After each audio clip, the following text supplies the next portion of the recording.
Hello, nice YouTube people. It's the Ian and Jane show again. Hi. Here we are at Edinburgh Festival Fringe. This is day 5, show 2. This was, we think, one of your choices. I had it as a question mark in the programme. It had piqued my interest. And I had no idea what I was letting myself in for. So it was called Arachne. It's Britt Anderson, who she told us afterwards she's written it and obviously she was acting in it. Mm-hmm. So one-woman show. One-woman show, yeah. So storytelling, character comedy.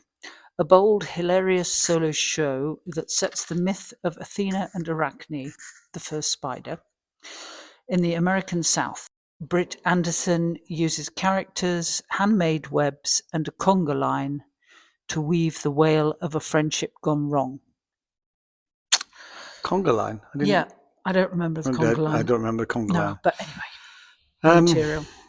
Wasn't sure what to expect. Didn't realise it was going to be Greek myth. And there is an awful lot of audience participation, whether you want to or not.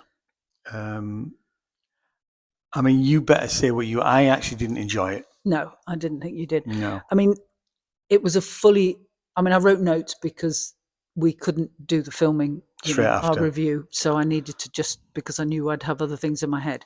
So it was fully interactive, as Ian said, and some devices work better than others. For instance, there was a letter that it was overused. Oh God, it was so irritating because it was communicate. I mean, I'm obviously not going to, people can look up. Yeah, can I just explain what happened with the letter? So the letter would be handed to one. It was a device because it was communication between Arachne and Athena. That's the important thing.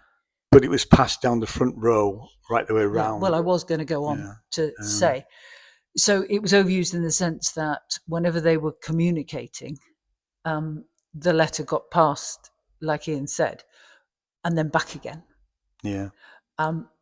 So we'd heard what was contained in the message, but we still had to pass the letter.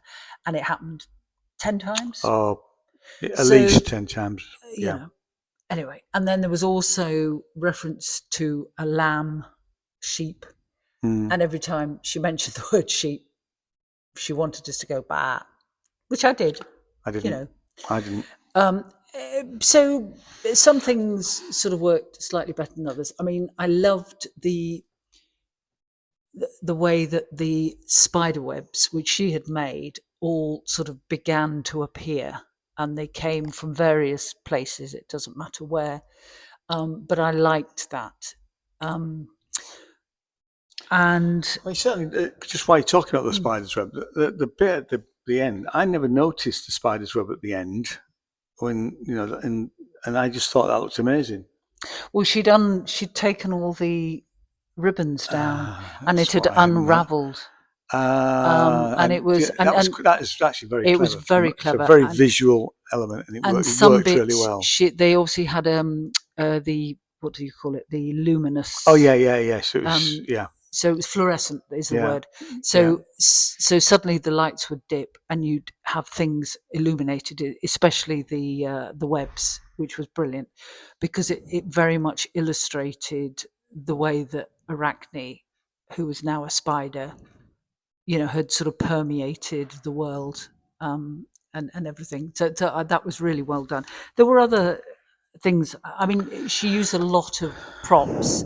And some were very effective. I mean, the gavel that she was using, because Athena is a god of justice, meted out justice in the world of the gods. And she used the gavel. It turned out later that it actually was the end of a walking stick. But it worked fine. It worked really well. Then she screwed that onto the walking stick and used it as a walking stick in another bit. So it was very well thought out. And I particularly enjoyed her way of telling the story. I mean, I had looked it up because I wasn't clear about it. But you get a very little synopsis. The basis of the story. So when she sort of fleshes it out, as it were, you understand the premise. And basically, Athena and Arachne fell out. Big time. Big time. There was Athena was the daughter of Zeus, who was obviously, the what is he? Well, he was the head of the gods. Yeah, he was. I don't know. Yeah, as head of I've the said gods. before in another video, he's head of gods. She's not my area of expertise by any stretch of the imagination. And so we'd had about 90% of the performance. And then there is a scene at the end where the wrath of Zeus is unleashed.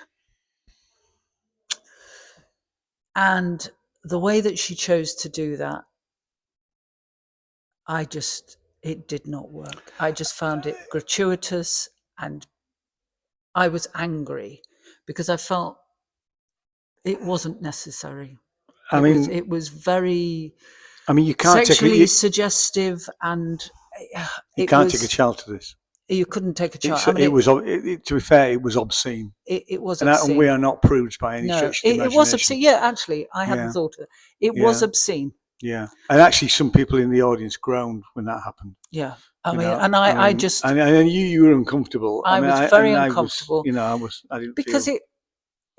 it. I don't know why it was there. Well, up until that point, it was quite light, but quite silly at times. Which I granted, I don't think I was the demographic for it personally. I mean, it was well received by the rest of the audience. I just was not having a good time through it, and I didn't really feel like I wanted to participate when I'm sort of made to participate like that.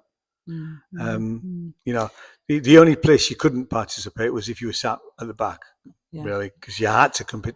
But I have come away thinking, I was enjoying the creativity of it all, and yes, some bits were. Yeah, okay, you could describe them as slightly silly, but it worked. It did work. I agree that it worked. Yeah, it just wasn't for me. And then, taking the horrible bit aside, and the rest of it just wasn't for me. I'm left in a quandary as to why she did that. And I feel quite angry because I've come out of a production which I was enjoying, and I feel that it was ruined for me. I'm sorry, and I don't think I've ever said that.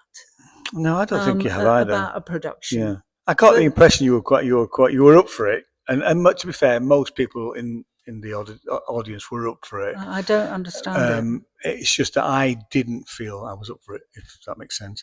But I can't say anymore. No. So tell us when it's on.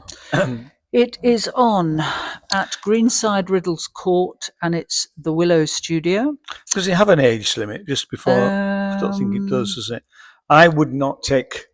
Oh, it's got 16 plus. I'm going to say I wouldn't take anybody under 16 to it because of that one particular part, which it really was obscene. Quite obscene.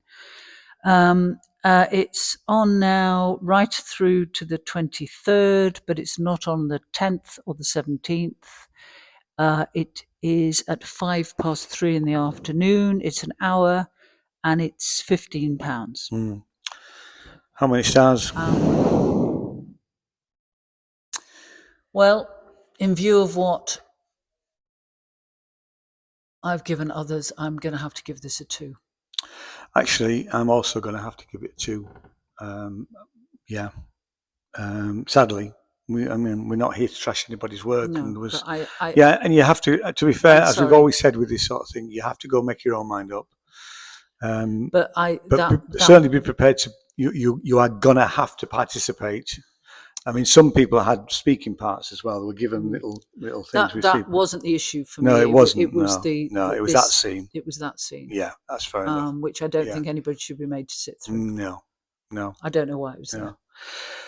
So that's our first tour of the Fringe, sadly. Anyway, we've got another 2 reviews to do today, and we will see you shortly. See you later. Cheers. Bye-bye. Bye.